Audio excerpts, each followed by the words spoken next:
I'd like you to raise your hand if you consider history to be your favorite subject. I know it's not a super popular one, but it's definitely mine. I remember fondly being in middle school and asking for a Smithsonian World History textbook for my birthday and reading the whole thing. But even if you're not a fan of history, I think this is a pretty interesting story as it explains why our kennels came to be so unique in having a place in this national park. So this story begins just over 100 years ago with a man named Charles Sheldon. And Charles Sheldon came to this area twice between the years of 1906 and 1908. And he came up to Alaska in a time that a lot of people were coming here. A lot of these people were coming here because they were looking for gold, so we called these people prospectors. But a lot of these prospectors realized that a better business existed here, which was the hunting business. And so in order to feed people working on the railroad and looking for gold and all sorts of things, this business called market hunting came about. And market hunting was a really, really wasteful kind of hunting that relied on the Dall sheep. So Charles Sheldon, he's a mountain sheep hunter and enthusiast, so he comes up to this area looking for those Dall sheep. And while he does find a few, he's just not seeing the amounts that he really expected when he went to this place. And it wasn't that he was lied to per se, it was that the sheep populations were rapidly dwindling.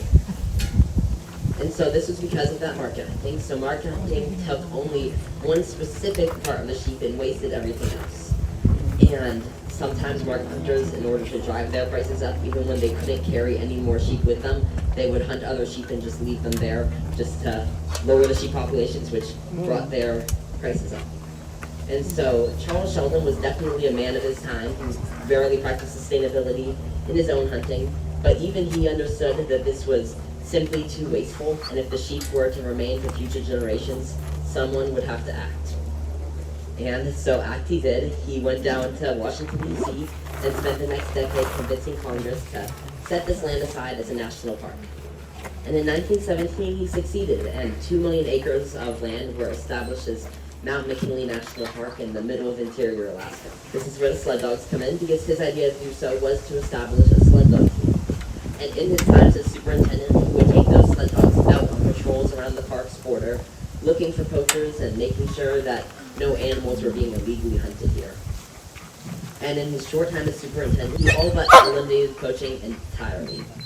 And with that, he succeeded in protecting this park, protecting the wildlife, and that's all thanks to our sled dogs. But if poaching was all but eliminated all the way back in the 1920s, why do our kennels still exist? Well, in part, they still do go on patrols, but a much more of their value was discovered in 1980 when some important things changed about the park. They changed the designation of the original 2 million acres of land. So because of efforts of the sled dogs to protect this place, these 2 million acres were protected so pristinely that they were given the title of Capital W Wilderness, which is the highest level of protection that we can give a federal piece of land. Now, Capital W Wilderness is a really important title, so there's many rules on things that cannot happen within that place. One of the most relevant rules is that you can't use motor vehicles out in the wilderness. And on foot, people are very limited how far they can go from the road. So these sled dogs stepped up and took on many jobs within the wilderness. I think the best way to share this is the park's mission statement, which I actually keep in my pocket. And so this is the Denali Park and Preserve mission statement, and as I read this out, I want you to think about how the dogs are able to accomplish each part of this. So the statement goes like this: we protect intact the globally significant Denali ecosystems, including their cultural, aesthetic, and wilderness values, and ensure opportunities for inspiration, education, research, recreation, and subsistence for this and future generations. Dogs directly do everything else. So through their low-impact method of travel across these fragile ecosystems, they provide opportunities to protect this place, and they protect its wilderness and aesthetic values. By helping build summer trails and building winter trails, they provide opportunities for recreation. By helping with research projects, they provide opportunities for research. By being here today, they provide opportunities for education, especially about the cultural values of this place. And I hope that also by being here, they're able to provide some inspiration. Because what I think is more important than all these things that these dogs directly do is the message that they share. And that message is a message of stewardship. Now, to be a steward means to protect the land, something that they clearly do through all the ways that we've talked about today. But to be a steward also means to care for the place.